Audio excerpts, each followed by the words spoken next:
तो पिछले एपिसोड में सिंगयुन ने पता लगा लिया था कि फुगुजू के बॉडी के अंदर एक गोल्डन बीटल चला गया है, जिसके वजह से बहुत ही दर्दनाक तरीके से उसकी मौत हो सकती है। लेकिन आखिर में उसने कहा था कि मेरे पास में इसे ठीक करने का एक तरीका है, इसीलिए सु जिंगान अब सिंगयुन से इसके बारे में पूछने लगता है। फिर हम देखते हैं कि सिंगयुन फुगुजू को ठीक करने के लिए अपने किसी पावर को एक्टिवेट कर लेता है और इसी के साथ वो फुगुजू से कहता है कि आप अपने पांचों सेंस को बंद कर लीजिए। अब इतनी बात कहने के बाद वो फुगुजू के बॉडी पर अपनी पावर को यूज करना शुरू कर देता है, जिसके दौरान हम देखते हैं कि यह पावर सच में काफी पावरफुल थी और अब इसके मदद से सिंगयुन गोल्डन बीटल को उसकी बॉडी से बाहर निकाल लेता है। तभी हम देखते हैं कि फुगुजू भी इस बात से काफी हैरान हो गया था, क्योंकि आखिरकार सिंगयुन ने ऐसा करके उसकी जान को बचा लिया है। इसके बाद हम देखते हैं कि सिंगयुन ने गोल्डन बीटल को अपने हाथ में लिया होता है, लेकिन तभी अचानक से वो गोल्डन बीटल अपने आप ही डिस्ट्रॉय हो जाता है। अब इस बात की वजह से हम देखते हैं कि सु जिंगान और मुसाओ काफी हैरान हो गए थे, क्योंकि असल में उनको कुछ भी समझ में नहीं आ रहा था कि यहाँ पर क्या हो रहा है। तब सिंगयुन इनसे बताता है कि यह गोल्डन बीटल असल में एक बहुत ही अजीब चीज है, जो कि हवा में आते ही अचानक से अपने आप ही मर जाती है और यहाँ तक कि उसकी डेड बॉडी भी नहीं बचती।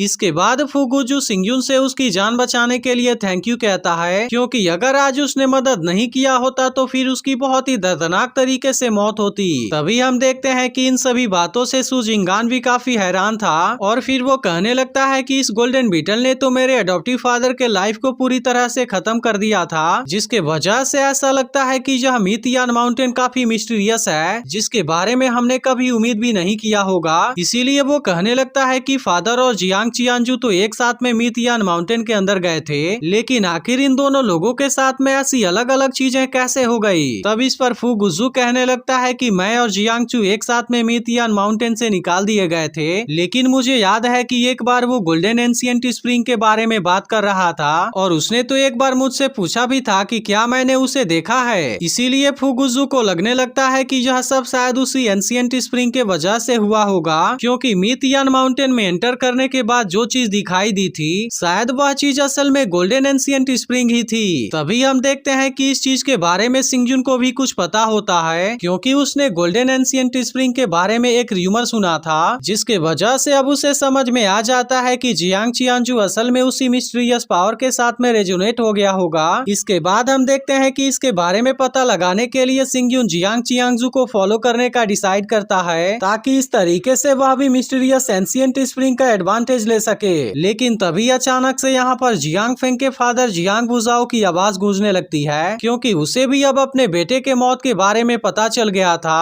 और इसीलिए वो सिंगयुन से अपना बदला लेना चाहता है। फिर हम देखते हैं कि फुगुजू भी जियांग बुजाओ के आवाज को पहचान गया था। तभी सु जिंगान उसे बताने लगता है कि मैं जब पवेलियन मास्टर सिंगयुन के साथ में किंगलिंग सिटी में एंटर किया था, तब वहाँ पर जियांग फेंग ने हम दोनों का रास्ता रोक लिया था और इसी के साथ वो हमारे साथ में बहुत ही घमंडी तरीके से बिहेव करने लगा था और इसके अलावा उसने तो मुजाओ के बारे में भी गलत बोला था। लेकिन फिर उसने जैसे ही सिंगयुन का मजाक उड़ाना और उसे मारने की धमकी देना शुरू कर दिया, तब इसके वजह से सिंगयुन को उसके ऊपर बहुत ज्यादा गुस्सा आ गया और फिर उसने जियांग फेंग को सबके सामने ही मार दिया। तभी मुजाओ भी कहने लगती है कि जियांग फेंग तो सच में काफी बदमाश था, क्योंकि जब हमारे एडॉप्टिव फादर बीमार पड़ने की वजह से रेस्ट कर रहे थे, तब उसने अपने फादर के पावर का गलत तरीके से यूज करना शुरू कर दिया था, जिसके वजह से अगर वो मारा गया तो यह बहुत ही अच्छी बात है। तभी हम देखते हैं कि इन सभी बातों के वजह से फुगुजू भी परेशान होने लगा था, क्योंकि केवल इतने समय में ही किंगलिंग सिटी के अंदर इतनी सारी परेशानियां फैल गई हैं, जिसके वजह से ये सारी चीजें 7 स्टार वैली के ऑपरेशन में भी दिक्कतें करेंगी।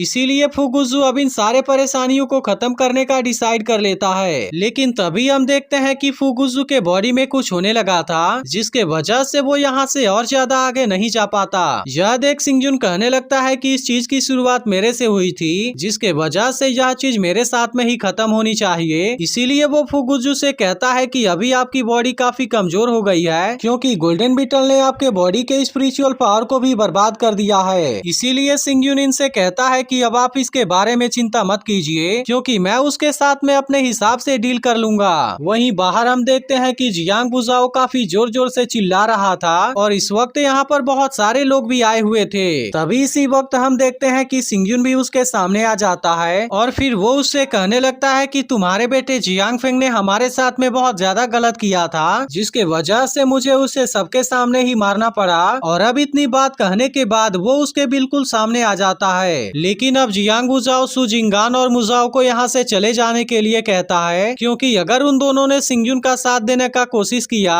तब इसके वजह से वह उन दोनों को भी मार देगा। तभी हम देखते हैं कि इस बात पर सु जिंगान को काफी गुस्सा आता है, लेकिन सिंगयुन उसे इस बारे में कुछ भी बोलने से मना कर देता है। वहीं दूसरी तरफ जियांग बुझाओ ने अपना बदला लेने के लिए अपने तलवार को निकाल लिया था, जिसे देख सिंगयुन कहता है कि अगर तुम मेरे साथ में फाइट करना चाहते हो तो इसके बारे में बहुत अच्छे से सोच लेना, क्योंकि मेरे पास में इतना टाइम नहीं है कि मैं तुम्हारे साथ में अपना टाइम वेस्ट करूं। अब इस बात के वजह से जियांग बुझाओ सिंगयुन के ऊपर और ज्यादा गुस्सा हो जाता है और फिर वो इसके ऊपर अटैक करने के लिए अपने तलवार को भी रेडी कर लेता है, जिसके दौरान हम देखते हैं कि उसके अंदर से एक बहुत ही पावरफुल ऑरा निकल रही थी और इसके पावर को देख बाकी लोग भी काफी हैरान हो गए थे। इसके बाद हम देखते हैं कि सिंगयुन को भी उसके पावर के बारे में अंदाजा हो गया था और वो समझ गया था कि जियांग बुझाओ के पास वाली तलवार भी काफी पावरफुल है। लेकिन इसके बाद भी हम देखते हैं कि सिंगयुन को इस बारे में ज्यादा चिंता नहीं होती, क्योंकि वो इसका सामना करने के लिए अपने हैंड आर्मर के पावर का टेस्ट करना चाहता है। इसीलिए सिंगयुन भी अपने आर्मर को बाहर निकाल लेता है, जिसके दौरान हम देखते हैं कि इसके अंदर 3 क्रिस्टल एक्टिवेट होते हैं। लेकिन तभी हम देखते हैं कि जियांग बुझाओ सिंगयुन के पावर को अंडर एस्टिमेट करने लगा था और फिर वो उसे कहने लगता है कि क्या तुम केवल इसका यूज करके मेरे रेड फ्लेम स्वॉर्ड को ब्लॉक करना चाहते हो। अब केवल इतनी बात कहने के बाद वो सिंगयुन के ऊपर अटैक करने भी चला जाता है, जिसके दौरान हम देखते हैं कि उसके साथ वाले सभी एल्डर भी सिंगयुन का मजाक उड़ाना शुरू कर देते हैं और फिर वो कहने लगते हैं कि जियांग बुझाओ के पास में तो लेवल 6 वाली यिन यांग रिल्म की कल्टीवेशन है, इसके अलावा उसके पास में तो लेवल 5 वाला किंग वेपन भी है, जिसके अंदर ऐसी पावर है कि उसके सामने किसी का भी टिक पाना काफी मुश्किल है। जिसके वजह से इन सभी को ऐसा लग रहा था कि सिंगयुन उसके अटैक को नहीं रोक पाएगा। लेकिन तभी हम देखते हैं कि जियांग बुझाओ जैसे ही अपने पावर का यूज करके सिंगयुन के ऊपर अटैक करने के लिए जाता है, तब सिंगयुन केवल अपने आर्मर के पावर का यूज करके इस अटैक को बहुत ही आसानी से रोक देता है। इसीलिए अब इस बात की वजह से सभी लोग काफी हैरान हो गए थे और किसी को भी यकीन नहीं हो रहा था कि उसने जियांग बुझाओ के अटैक को रोक दिया है। इसके बाद सिंगयुन सभी के सामने जियांग बुझाओ का मजाक उड़ाना शुरू कर देता है और फिर अपने पावर का यूज करके उसे पीछे की तरफ धक्का दे देता है। लेकिन हम देखते हैं कि जियांग बुझाओ अब इस बात से काफी गुस्सा हो गया था और उसे यकीन नहीं हो रहा था कि सिंगयुन उसके अटैक से खुद को बचा सकता है। अब इसी वजह से वो एक बार फिर से सिंगयुन के ऊपर अटैक करने के लिए जाता है, लेकिन इस बार सिंगयुन अपने पावर का यूज करके उसके तलवार को दूर फेंक देता है और इसी के साथ अब इसके ऊपर अटैक करने के लिए अपने डेड सोल ड्वेलिंग को भी बाहर निकाल लेता है। अब इसके वजह से हम देखते हैं कि इसके अंदर कोई बहुत ही मिस्टीरियस पावर जनरेट होने लगी थी, जिसे देख अब जियांग बुझाओ की हालत भी काफी खराब हो गई थी, क्योंकि अब उसे भी समझ में नहीं आ रहा था कि उसके साथ में क्या होने वाला है। लेकिन तभी सिंगयुन इसके अंदर के फायर के पावर का यूज करके इसके ऊपर अटैक कर देता है, जिसके वजह से जियांग बुझाओ की बॉडी पूरी तरह से डिस्ट्रॉय हो जाती है। यह देख अब सभी एल्डर बात करने लगते हैं कि इस लड़के ने तो जियांग बुझाओ के तलवार के अटैक को भी रोक लिया था और इसके अलावा इसने तो अपने फायर पावर का यूज करके उसके बॉडी को भी डिस्ट्रॉय कर दिया। इसीलिए अब इन लोगों की हालत भी काफी खराब हो गई थी। वहीं दूसरी तरफ हम देखते हैं कि सिंगयुन भी अपने आर्मर के बढ़े हुए पावर से काफी हैरान हो गया था